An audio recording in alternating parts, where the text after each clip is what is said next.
Hello friends, आज का जो वीडियो है बहुत ही इम्पोर्टेंट है और आज मैं आपके लिए ऐसे ओटी लेके आई हूँ जो पेपर में पूछे ही जाएंगे, इनसे बाहर नहीं जाएगा। तो मैं आज चाहती हूँ कि आप मेरे साथ साथ इनमें टिक मार्क करते चलें, जिससे आपको अपने तैयारी का भी पता चलता जाएगा। इनमें से आप कितने सही हैं इसमें आंसर दीजिएगा ज़रूर। तो मैं चाहूँगी कि आप मेरे साथ साथ ही इसको सॉल्व करते चलें। तो चलिए, मैं प्रीति तोमर आपका अपने यूट्यूब चैनल ज्ञानम फन में स्वागत करती हूँ। चलिए मिलकर प्रिपरेशन करें, एग्जाम को क्रैक करें। तो ज़्यादा समय लेते हुए, आयनिक ठोस निम्नलिखित में से है। दे दिया आपने। तो जिन जिन बच्चों ने NaCl टिक मार्क किया है वो बिल्कुल राइट है, यानी कि विच of the following is an ionic solid. तो राइट आंसर होगा NaCl, सोडियम क्लोराइड। चलिए सेकंड क्वेश्चन लगाते हैं। NaCl आयनिक ठोस में धनायन तथा ऋणायन का समन्वय संख्या है। तो धनायन और ऋणायन का समन्वय संख्या क्या है, इसमें सभी को आंसर देना है। चलिए स्टार्ट होता है समय। तो चलिए आपने दे दिया होगा आंसर। तो जिन लोगों ने भी 6 दिया है उसका राइट आंसर है। तो धनायन तथा NaCl आयनिक ठोस में धनायन तथा ऋणायन का समन्वय संख्या 6 है। The coordination number of cation and anion in NaCl ionic solid is, तो 6 है। तो मैं चाहती हूँ कि आप सभी लोग इसको देखें और आपको बहुत ही इंटरेस्ट आएगा करने में। आप मेरे साथ साथ टिक मार करिए और लास्ट में मुझे ये भी बताइए कि किसने कितने सही किए हैं। चलिए जल्दी से तीसरा क्वेश्चन देखते हैं। धात्विक ठोस निम्नलिखित में से है। तो धात्विक ठोस निम्नलिखित में से कौन सा है, तो इसका टाइम स्टार्ट होता है अब। आंसर आपने दे दिया होगा। तो जिसने भी धातु एवं मिश्र धातु दिया है उनका बिल्कुल राइट है। नहीं, इसका राइट आंसर होगा धातु एवं मिश्र धातु धात्विक ठोस हैं। तो सभी लोग आंसर दीजिएगा और अपनी तैयारियों को एकदम एक बार देखिएगा जरूर। अभी तक आपने बहुत अच्छे से आंसर दिया है और मुझे विश्वास है कि सभी सही दे रहे हैं। तो नेक्स्ट क्वेश्चन देखिए। सहज संयोजी ठोस क्या है। 2020 में सेट ई में पूछा गया है सहज संयोजी ठोस क्या है। तो आपका समय अभी स्टार्ट होता है।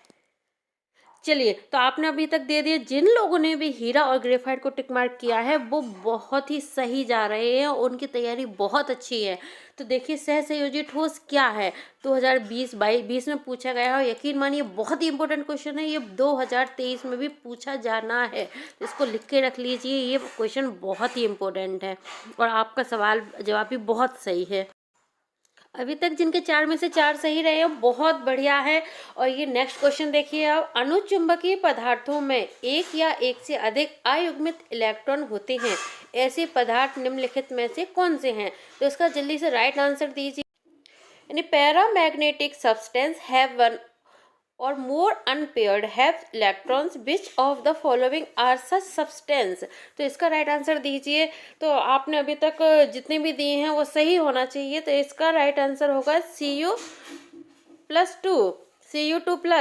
तो इन्होंने भी Cu+2 का राइट दिया है आंसर, वो बिल्कुल सही है। उनकी तैयारी बहुत ही अच्छी चल रही है। तो चलिए नेक्स्ट क्वेश्चन देखते हैं। चलिए इस सेट को लगा रहे हैं, बहुत अच्छा है। और नेक्स्ट क्वेश्चन देख लेते हैं। SCP संरचना का पैकिंग फ्रैक्शन है। पैकिंग फ्रैक्शन क्या है, तो the packing fraction of SCP structure is. तो ये देखिए 2012 में एंड 19 में पूछा गया है। इंपॉर्टेंट क्वेश्चन है, ये भी आ सकता है, बहुत इंपॉर्टेंट है। चलिए स्टार्ट करते हैं। स्टार्ट है समय आपका। तो आपने जिसमें भी ये बी 0.74 आंसर दिया है, यानी 0.74 इज राइट आंसर। तो आपका बधाई हो, आपका आंसर सही है। जिन्होंने बी लगाया है टिक, वो बिल्कुल सही जा रहे हैं, उनकी तैयारी बहुत अच्छी है। और विश्वास मानिए कि आपकी तैयारी अच्छी चल रही है और आगे भी आप देखें कितने क्वेश्चन सही होते हैं आपके। तो नेक्स्ट क्वेश्चन की बात करते हैं हम। क्वेश्चन नंबर 7 है। विषम संख्या युक्त इलेक्ट्रॉन वाले परमाणु होते हैं, यानी atoms having odd numbers of electrons are. तो आपका समय अब शुरू होता है। तो जिन्होंने भी पैरामैग्नेटिक यानी ए लगाया है वो बिल्कुल राइट है उनका आंसर। नेक्स्ट क्वेश्चन देखते हैं। तो BCC यूनिट सेल में एटम्स की संख्या होती है। The number of atoms in a BCC unit cell is. इसमें कितनी होती है, आपका समय अभी स्टार्ट होता है। तो आपने बता दिया होगा। जिन्होंने भी 2 आंसर दिया है, 2 होती है ना, बी आंसर दिया है वो बिल्कुल सही है और उनके 8 में से 8 सही है। अभी तक आप बताइए कि किसके बिल्कुल सही जा रहे हैं। तो नेक्स्ट क्वेश्चन देख लेते हैं, आपकी तैयारी कैसी चल रही है आप खुद समीक्षा कर सकते हैं, तो देखिए बिल्कुल मेरे साथ साथ लगाइए आप। नेक्स्ट क्वेश्चन देख लेते हैं, एंटी फेरोमैग्नेटिक ऑक्साइड है। एंटी फेरोमैग्नेटिक ऑक्साइड क्या है, बहुत अच्छे से देखना, ये एग्जाम में छपने वाला है, 2019 और 21 में पूछा गया है। तो इसका राइट आंसर, इसका दीजिए, समय शुरू होता है आपका। जिन्होंने भी डी नंबर का लगाया ना, CrO2 बिल्कुल सही है, CrO2 इज राइट आंसर। छाप लीजिए दिमाग में, ये आने वाला है पेपर में और निश्चित आएगा, तो इसको आप बिल्कुल याद रखिएगा। एंटी फेरोमैग्नेटिक ऑक्साइड कौन सा है, CrO2 है।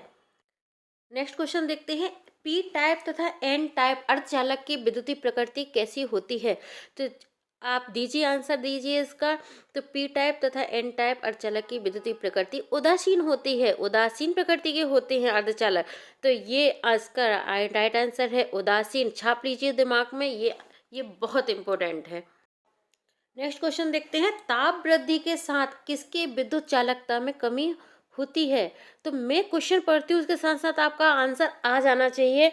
तो जिसने भी राइट आंसर दिया है ए, सुचालक यानी धात्विक, उसका राइट आंसर है, तो इसका हुआ गुड कंडक्टर, मेटेलिक होता है, ठीक है ना। तो मैं क्वेश्चन पढ़ती हूँ, तब तक आप आंसर दे दीजिए, तब तो आप समझते हैं कि आपकी तैयारी है एकदम फर्स्ट क्लास, आप एग्जाम देने के लिए बिल्कुल तैयार हैं।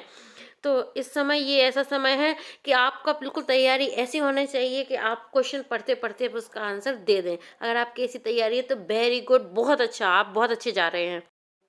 चलिए फटाफट से देखते हैं, शुद्ध जल की मोलरता कितनी है, तो शुद्ध जल की मोलरता कितनी है, तो इसके राइट आंसर होगा, आंसर दे दिया होगा आपने, 55.55। जिन्होंने सी आंसर लगाया है वो बिल्कुल सही है, the molarity of pure water is 55.55। बहुत बढ़िया, इस तरह से आंसर देते रहिए आप और अपनी तैयारी देखते रहिए। तो किस पर ताप का प्रभाव नहीं पड़ता, किस पर नहीं पड़ता, तो दीजिए मोलरता एवं मोल प्रभाज, किसका सही है ये, मोलरता एवं मोल प्रभाज, इस पर ताप का प्रभाव नहीं पड़ता। नेक्स्ट क्वेश्चन देख लीजिए, प्रोटीन तथा पॉलीमर का आणविक द्रव्यमान ज्ञात करने के लिए उपयुक्त विधि है, कौन सी विधि है, इसको दीजिए, चलिए जल्दी जल्दी दीजिए। तो जिसने ए दिया है परासरणी दाब विधि, परासरणी दाब, तो ये राइट आंसर है ऑस्मोटिक प्रेशर, ए सही है। जल्दी जल्दी आप आंसर दीजिए, बहुत इंपॉर्टेंट क्वेश्चन है, VVIP वाला क्वेश्चन है, ये आ सकता है आपके पेपर में।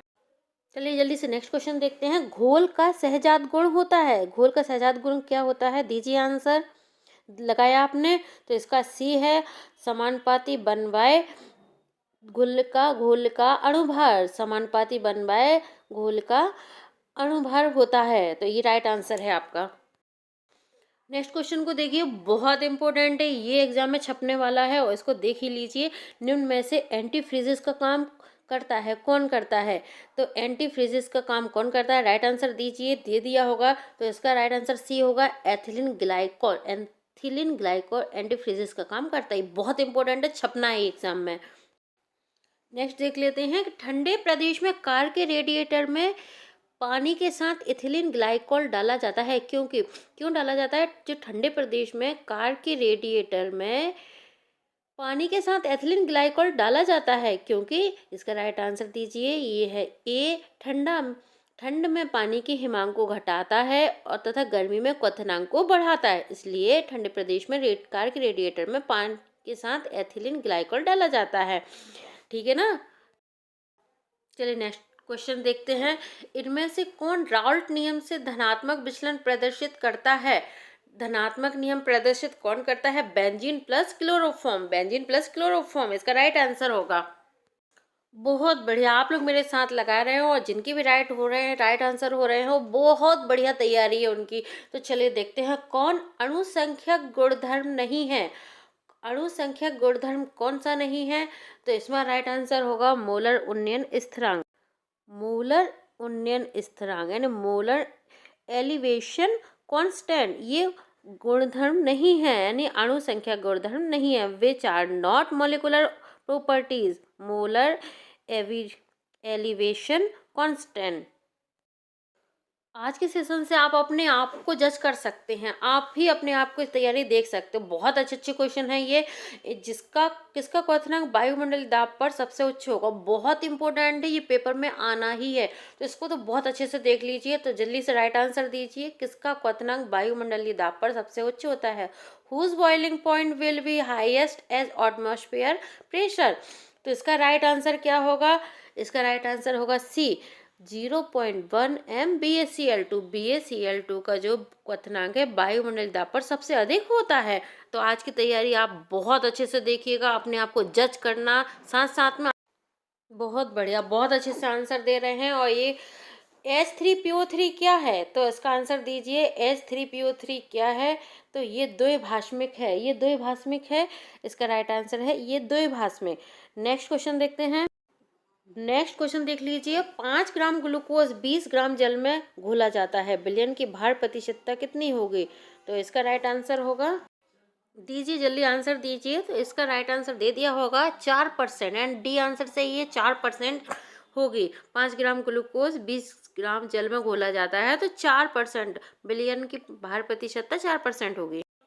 23 नंबर का है, बिलियन में विलय की मोलरता किस यूनिट में व्यक्त की जाती है। बताइए जल्दी बताइए, आप लोग बहुत अच्छा आंसर दे रहे हैं, अगर मेरे साथ लगा रहे हैं तो इसका होगा सी, मोल किलोग्राम विलायक, मोल किलोग्राम विलायक में व्यक्त की जाती है। चलिए तो देखिए जल्दी से देखते हैं। 24, निम्न में से विलयन का जो गुण ताप पर निर्भर नहीं करता वह क्या कहलाता है। तो बहुत अच्छे से आंसर दे रहे हैं और आप अपने आप को देखते भी जा रहे हैं। ऐसी वीडियो मुझे बहुत पसंद है, मुझे अपनी क्षमता का आकलन हो जाता है, और आप लोग भी इस तरह से किया कीजिए, इस तरह मेरे साथ लगाइए और भी वीडियोस देखिए, इससे आपको ये ओटी तो तैयार हो ही जाएंगी आपकी, और साथ में अपनी क्षमता का भी होगा। तो इसका राइट आंसर क्या होगा, मोलरता, यानी बी आंसर सही है, मोलरता। चलिए दूसरा देखते हैं। 25वां क्वेश्चन है, जल की मोलरता क्या है। जल की मोलरता सबको पता है कि 55.5 मोल लीटर होती है, 55.5 मोल लीटर होती है जल की मोलरता।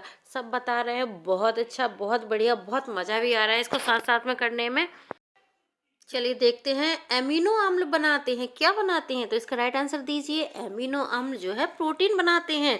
तो जो भी डी लगा रहे हैं बिल्कुल सही जा रहे हैं, और जिस दिन आपका रिजल्ट आएगा आप पेपर में इन क्वेश्चंस को सही करेंगे, मेरी मेहनत सफल हो जाएगी। अगर आप मेरे साथ तैयारी कर रहे हैं तो विश्वास मानिए आपके इनमें से बाहर नहीं जाने वाले, और मेरी मेहनत उसी दिन सफल होगी जब आपके मार्क्स बहुत अच्छे आएंगे। चलिए देखते हैं। तो सल्फाइड अयस्क से कॉपर का निष्कर्षण किस विधि के द्वारा किया जाता है। तो किस विधि के द्वारा किया जाता है, ये आपका आंसर दीजिए इसको आप। आई होप आपने आंसर दे दिया होगा और सही दिया होगा। तो इसका राइट आंसर मैं बता देती हूँ आपको, बी होगा, स्वतः अपचयन। स्वतः अपचयन इज राइट आंसर। बात होगी सल्फाइड अयस्क से कॉपर निष्कर्षण की, तो वहाँ पे होगा स्वतः अपचयन, यानी सेल्फ रिडक्शन। आज का वीडियो तो बिल्कुल भी स्किप मत कीजिएगा, और पूरा वीडियो देखना है, क्योंकि एक भी क्वेश्चन मिस होता है तो यकीन मानिए वही हो सकता है कि वही पेपर में आ जाए। तो बिल्कुल स्किप नहीं करना, देखते जाइए। और नेक्स्ट क्वेश्चन लेते हैं, फैन उत्प्लवन विधि द्वारा किस प्रकार के अयस्क का सांद्रण किया जाता है। फैन प्लवन विधि द्वारा किस प्रकार के अयस्क का सांद्रण किया जाता है। तो आपने आंसर दे दिया होगा, मुझे पूरा विश्वास है। तो जिन्होंने भी बी लगाया है टिक मार्क, यानी sulphide ask, sulphide ask is right answer, sulphide ask is right answer. तो चलिए देखते हैं, मैग्नेटाइट से किस धातु का निष्कर्षण किया जाता है। तो आंसर दीजिए जल्दी जल्दी। तो इसका राइट आंसर, जिसने भी बी दिया है वो राइट आंसर है। और एफी, यानी कि एफी से मैग्नेटाइट से किस धातु का निष्कर्षण किया जाए, मैग्नेटाइट से एफी का निष्कर्षण किया जाता है। मैं F is right answer. Next question देखते हैं, गैलेना किस धातु का अयस्क है। यानी बहुत ही इंपॉर्टेंट वीवीआईपी क्वेश्चन है, ये पेपर में छपना ही है। इसको देखिए, गैलेना किस धातु का अयस्क है। आई होप दे दिया होगा आंसर आपने। जिसका भी बी आंसर आया है वो बहुत ही सुंदर, बहुत ही अच्छी तैयारी चल रही है। राइट आंसर है पीबी। यानी अभी तक आपने जितने भी आंसर दिए उनमें अगर आपके 29 भी आपने सही दिए हैं, तो ये मानिए कि आपकी बहुत अच्छी तैयारी है, आपको कोई भी रोक नहीं सकता। तो आपका जो है वो 30 और 29 बालों को बहुत ही बहुत बधाई। और अगर आपने 28 से कम दिए हैं तो आपको थोड़ी सी मेहनत करने की और ज़रूरत है। तो इसी तरह इसकी वीडियो मैं अभी और बनाऊंगी, डेली अपलोड करूंगी, जिसमें रिक्त स्थान भी होंगे, फिल इन द ब्लैंक भी होंगे। तो देखते रहिए इस वीडियो को और सब्सक्राइब ज़रूर कर दीजिए, क्योंकि मैं डेली अपलोड करने वाली हूँ, आपको बहुत फ़ायदा मिलेगा। और एग्ज़ाम तक आप इस वीडियो को देख लेते हैं तो आपको ये मानिए क्वेश्चन बाहर नहीं जाएंगे। तो thank you for the watch.